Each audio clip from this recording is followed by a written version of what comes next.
किसान भाइयों नमस्कार। आपका हमारे YouTube चैनल में स्वागत है। तो किसान भाइयों, आज के इस वीडियो में हम बात करेंगे मूंग की खेती के बारे में।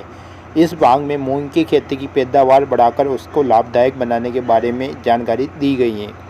मूंग राजस्थान में खरीफ ऋतु में उगाई जाने वाली महत्वपूर्ण दलहनीय फसल मानी गई है।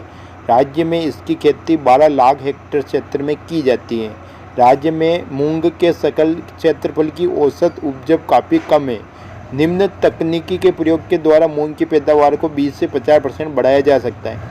दोस्तों, अगर हम मूंग की वैरायटी की बात करते हैं तो वैरायटी के वीडियो मैंने आपको पहले दे दिए हैं, तो आप मेरे पिछले वीडियो में जाकर वैरायटी के बारे में वहाँ से देख लेंगे। अब बात करते हैं भूमि की तैयारी। मूंग की खेती के लिए दोमट एवं बलुत दोमट भूमि सर्वोत्तम होती है। भूमि में उचित जल निकासी की उचित व्यवस्था होनी चाहिए।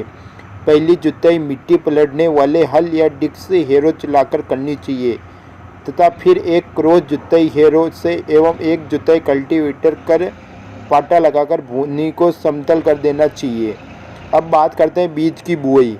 मूंग की बुआई 15 जुलाई तक होनी चाहिए। देरी से वर्षा होने पर शीघ्र पकने वाली किस्म की बुआई 30 जुलाई तक की जा सकती है।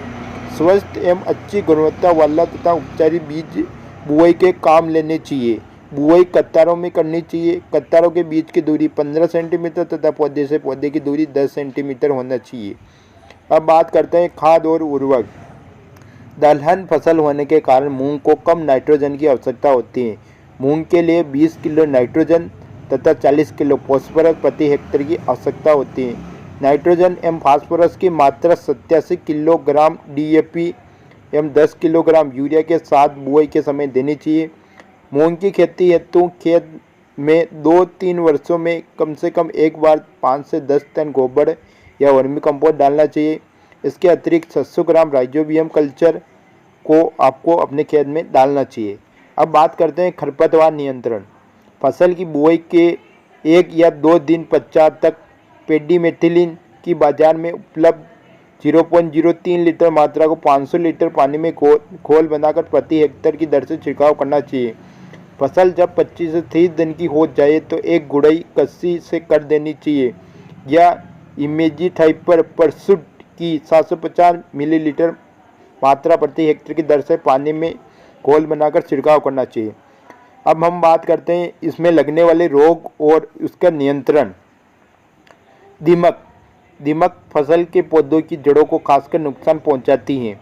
बुआई से पहले अंतिम जुताई के समय खेत में क्विनालफोस 1.5% या क्लोरोपेरीफोस पाउडर की 20 से 25 किलोग्राम मात्रा प्रति हेक्टेयर की दर से मिट्टी में मिलाना चाहिए।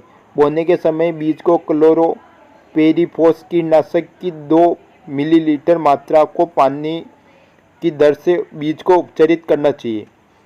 अब आता है दूसरा, मोइला, सफ़ेद मक्खी एवं हरा तोला।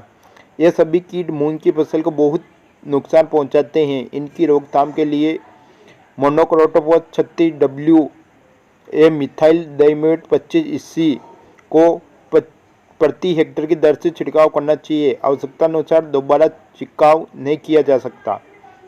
और आता है फली छेदक। फली छेदक कीट को नियंत्रित करने के लिए मोनोक्रोटोफॉस को आधा लीटर पानी या मेलाथियोन या क्विनालफोस को 1.5% पाउडर को 20-25 किलो हेक्टेयर की दर से छिड़काव करना चाहिए। अब बात करते हैं रस चूसक कीड़े। मूंग की पत्तियों, तनों एवं फलियों का रस चूसकर अनेक प्रकार के कीड़े फसल को हानि पहुंचाते हैं। इन कीड़ों की रोकथाम है तो इमिडाक्लोरोपीड 200 SL का 500 मिलीलीटर पानी मात्रा हेक्टेयर की दर से छिड़काव करना चाहिए। आवश्यकता होने पर दूसरा छिड़काव 15 दिन के अंतराल पर किया जाना चाहिए। बीज उत्पादन। मूंग के बीज उत्पादन हेतु ऐसे खेत चुनने चाहिए जिनमें पिछले मौसम में मूंग नहीं उगाया गया हो। मूंग के लिए निकटवर्ती खेतों से संदूषण को रोकने के लिए फसल के चारों तरफ 10 मीटर दूरी तक मूंग का दूसरा खेत नहीं होना चाहिए। भूमि की अच्छी तैयारी, उचित खाद एवं उर्वरकों का प्रयोग, खरपतवार, कीड़े, बीमारियों के नियंत्रण के साथ साथ समय पर अवांछनीय पौधों को निकालता रहना चाहिए तथा फसल पकने पर लोटे अगले सुखाकर दाना निकालकर ग्रेडिंग कर लेना चाहिए। बीज को साफ करके उपचारित कर सूखे स्थान में रख देना चाहिए। इस प्रकार पैदावार किए गए को अगली वर्षों में आप बुआई कर सकते हो। कटाई एवं घराई के बारे में बात करते हैं। मूंग की फलियों जब काली पड़ने लगे तथा सूख जाए तो फसल की कटाई कर लेनी चाहिए। अधिक सूखने पर फलियां चिटकने का डर रहता है। फलियों से बीज को थ्रेशर द्वारा या डंडे द्वारा अलग किया जा सकता है। तो दोस्तों यही थी आज की मूंग के बारे में जो बुआई से लेकर कटाई तक में आपको संपूर्ण जानकारी दी है। जानकारी अच्छी लगी हो तो वीडियो को लाइक करना, चैनल को सब्सक्राइब करना। हम मिलते हैं अगले वीडियो में। धन्यवाद। जय जवान जय किसान।